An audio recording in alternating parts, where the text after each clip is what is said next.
Howdy. Today is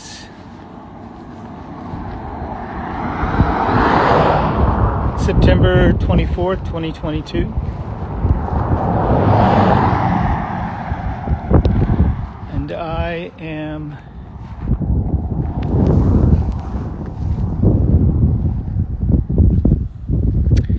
I'm at the center of the Monterey node.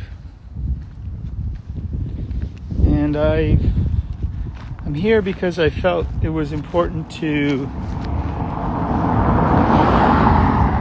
give an update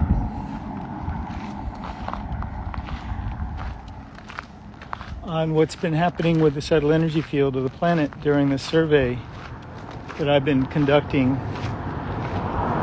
since 2019, but at the solstices and equinoxes. This time I started on the full moon on the 10th of September, monitoring the northern edge of the line. Of this node. When I first measured this node back in 2019, actually, I think it was March of, might have been June of 2020 was the first time I was here. And it was 50 paces wide. And we are, if you look down this road, you can see possibly airplanes. That's the Monterey airport. And I don't know if you can see, there's a little tree out in the middle of the field, and the center of the node is about 50 paces past that.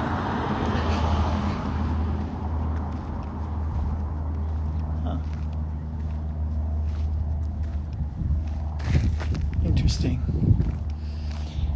So when I first started measuring this, as I said, it was 50 paces wide, and now, as of yesterday, at 3:51 p.m., it is now over 212 miles wide. Yeah. There are 3 nodes in California in this pair of Emperor Dragon lines that go across the world, but go across America to Virginia. And all 3 nodes are now 212 miles wide. More than 212 miles wide, and growing by the day. And they will be growing. We project they'll be growing for the next, approximately the next 3 weeks. And what I've discovered, well, just check this out. You do the math, right?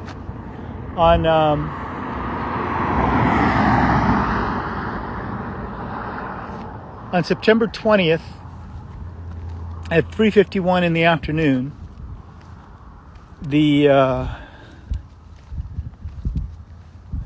this node started to expand in width, and it started moving at a rate of approximately a half mile per hour.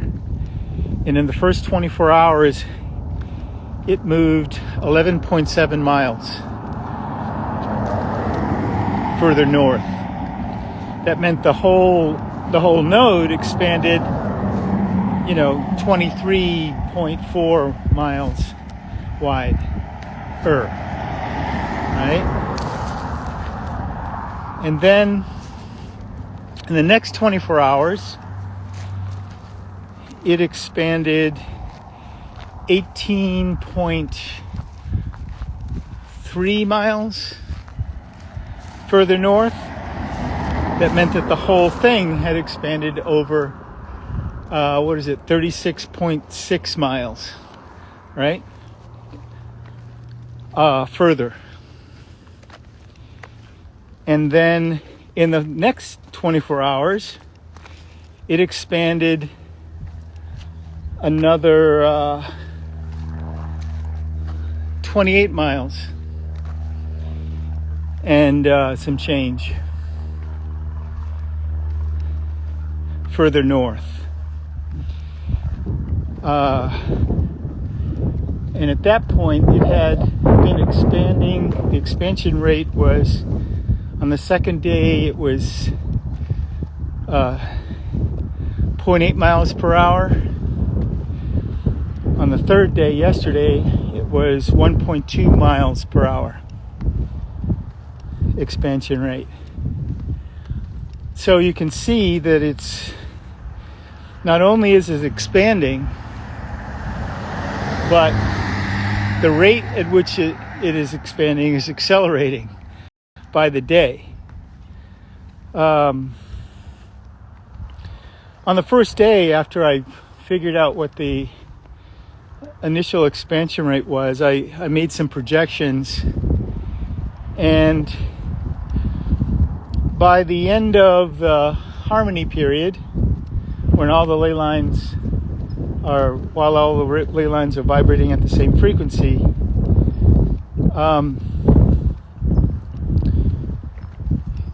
it will be somewhere between 600 and 900 miles wide, this node, and the other two nodes in the state. That means that there will be places in the state where the nodes overlap.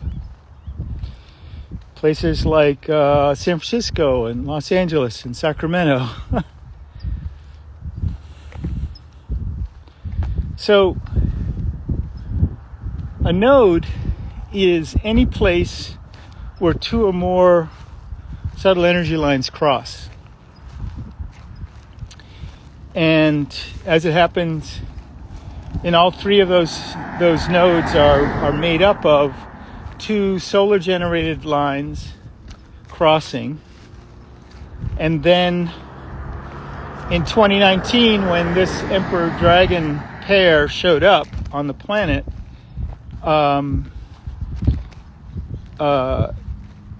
these two lines crossed through. You know, the two lines are approximately 51 miles apart. They run parallel around the world. All the Emperor Dragons, of which there are 6 pairs now since 2019. Before 2017, there were only 3 pairs, and in 3 years, 3 more pairs showed up on the planet. So those Emperor Dragon lines are, as I said, they're approximately 40 to 50 miles apart, going all the way around the world. And they don't cross one another in very many places. Up until when there were only 3 pairs on the planet, they only crossed one another in 6 places, and only 4 of those places were on land. And now there are, I think, around 20 places where they cross one another, because the Emperor Dragons don't like to cross one another. They'll make nodes with other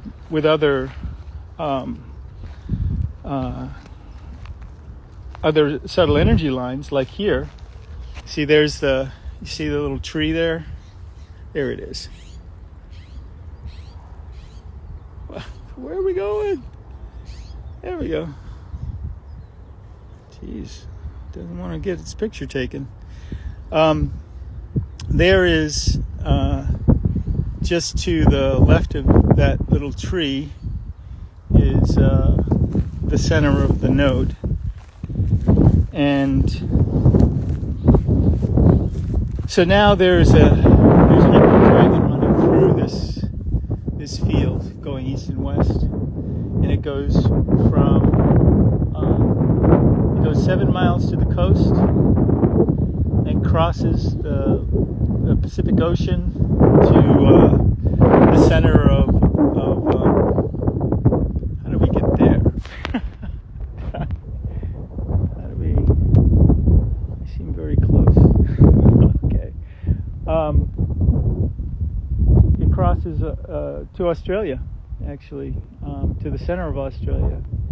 It actually makes a node with what's known as the rainbow serpent that runs through Australia. And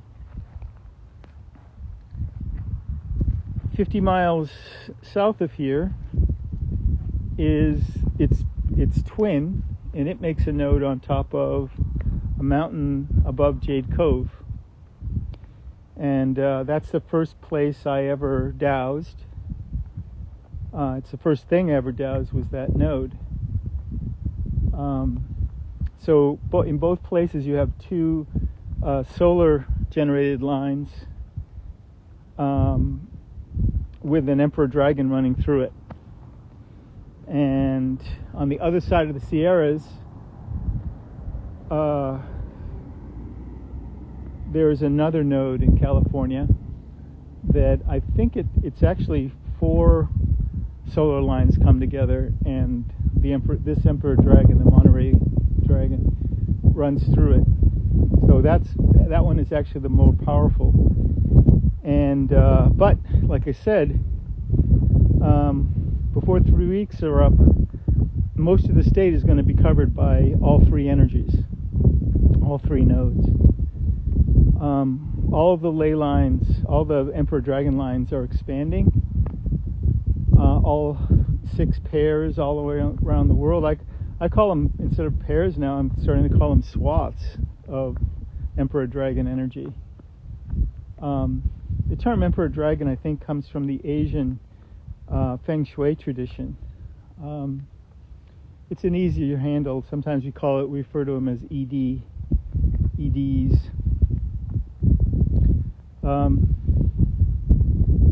So there's a couple of things that I feel like I should address. Information about what's happening with all of this. What difference does it make? What effect does it have on people? Who cares? I can't answer the who cares part, but I can answer the questions like what difference does it make? What's come to me is that this acceleration, this expansion and its acceleration are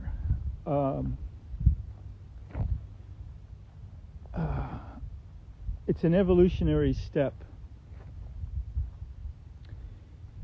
It would appear that what's causing this is the appearance of these 3 new emperor dragons. I'm going to have to recap a couple things, so bear with me. There are 3 kinds of subtle energy lines.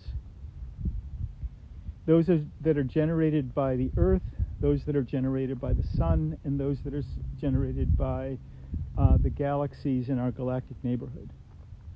And the way it works is this. The ones generated by the Earth are caused by the core of the planet rotating against its outer core creates an ultra-low frequency sound wave that radiates out in a spherical direction and creates this whole matrix of subtle energy lines that up until 2017 were between 1 pace and 5 paces wide. The next order of line is those that are generated by the sun. And the sun radiates what we call cosmic radiation. It's a catch-all phrase for this whole spectrum of frequencies of radiation, like alpha, beta, gamma, X-rays, and so forth. And when those those beams of cosmic radiation from the sun hit the upper atmosphere, they create these subatomic particles called neutrinos. And these neutrinos are streaming down through the Earth and through everybody and everything all the time. And because on the quantum level hardly anything ever touches anything, they just literally pass through everything and out the other side into space. But at the core of the planet, at the densest part of the Earth, enough neutrinos collide with one another to create ultra-low frequency sound waves that radiate to the surface spherically and create this whole matrix of solar generated lines, which of course are more powerful than the Earth generated lines. Before 2017, or 2019 I should say, the solar generated lines were between 10 paces and 30 paces wide. The third order of line is the ones that are generated by at this point, the 6 galaxies in our galactic neighborhood, including our own. And these are generated the same way, with beams of cosmic radiation coming from the core of these galaxies, interacting with the upper atmosphere, creating neutrino streams that stream down through the Earth, and at the core they create these ultra-low frequency sound waves that radiate to the surface in a sphere, in a spherical manner. And when they reach the surface, we experience them as these lines. And until 2019, they were 50 paces wide.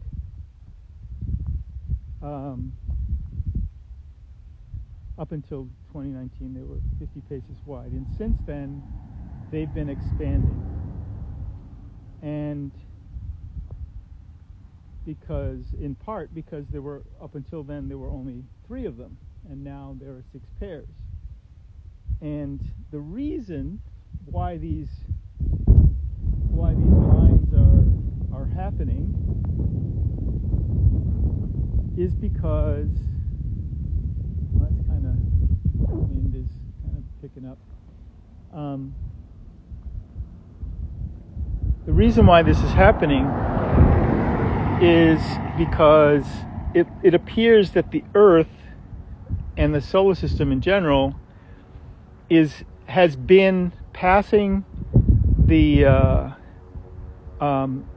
central plane of the Milky Way galaxy and moving up above it or below it, depending what your reference point is, enough to clear a region of space that was obscuring the center of our galaxy, which we can't see the actual center of our galaxy until recently. I noticed that there's actually videos on the internet where you can watch stars moving around the core of the planet.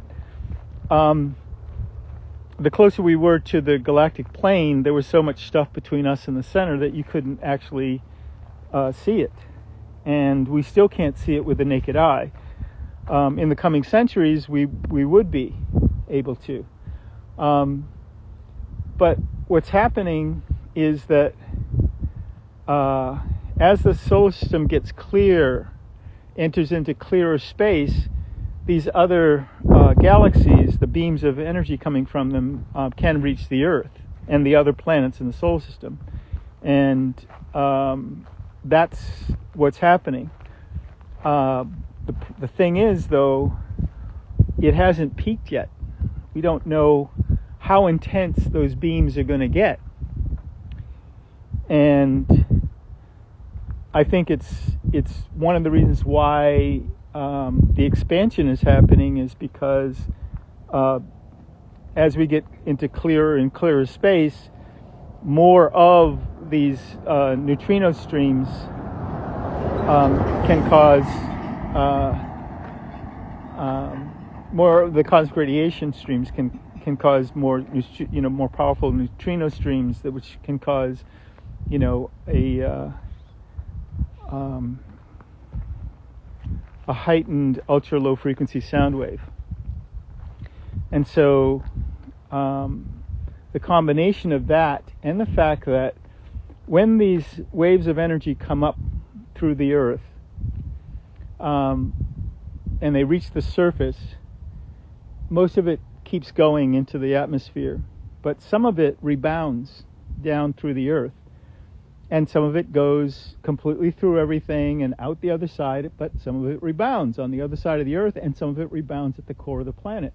And so you have these secondary and tertiary waves coming back, and the more intense the beams that initiate these sounds, the more intense the rebounding.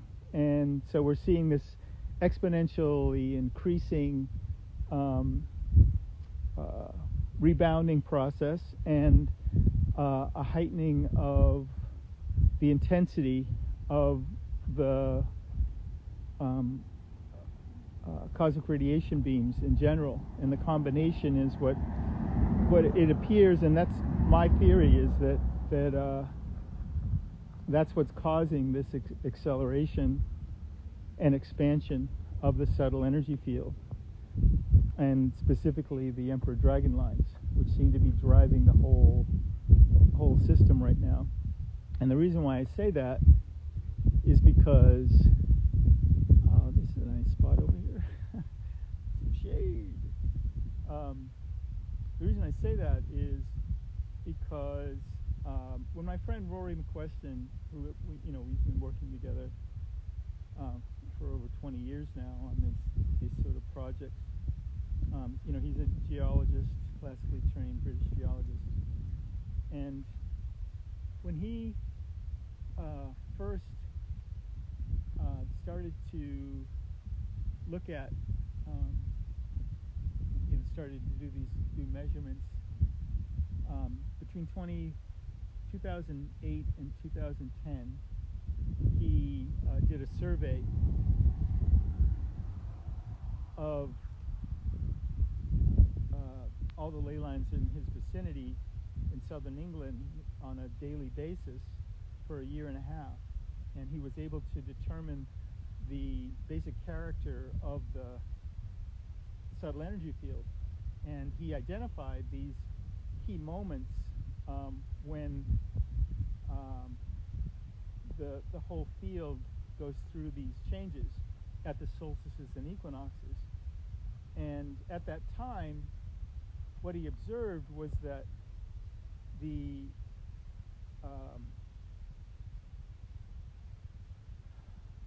on the solstice and equinox, all the ley lines on the planet would come to vibrate at the same frequency, stay together for a number of hours, and then break apart again.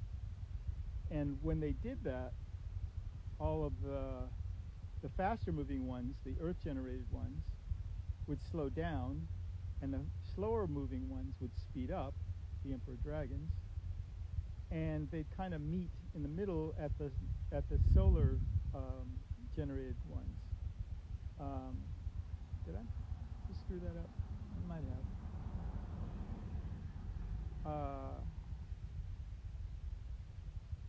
What's happened now, since the 3 new Emperor Dragons have shown up, is that all of the ley lines, the earth-generated and the solar-generated ones, they all now slow down to match the Emperor Dragon's frequency.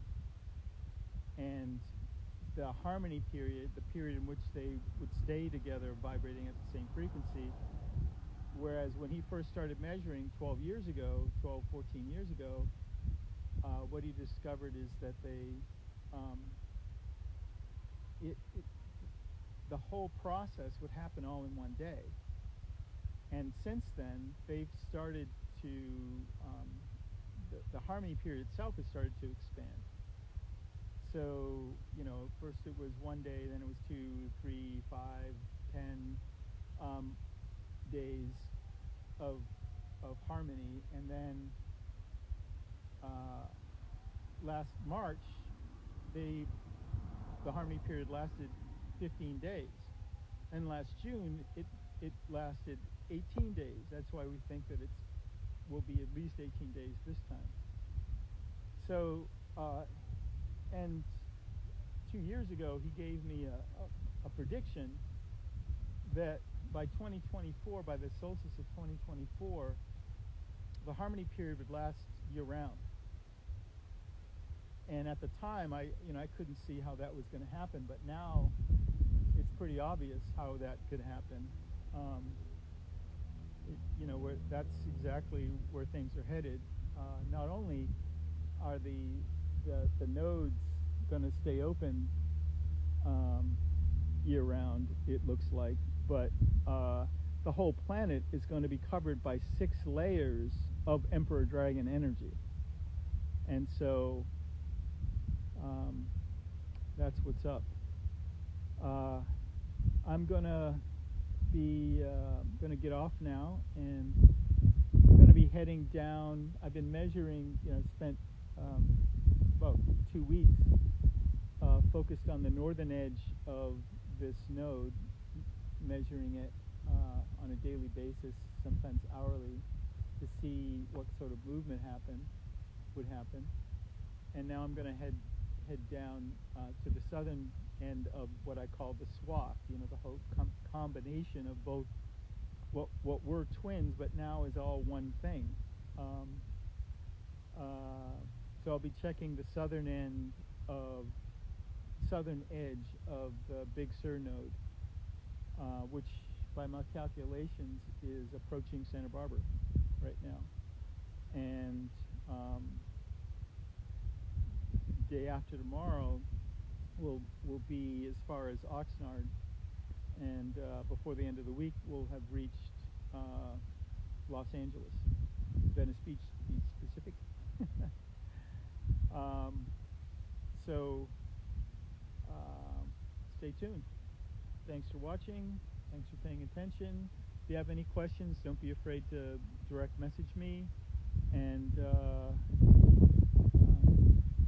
remember that no matter what,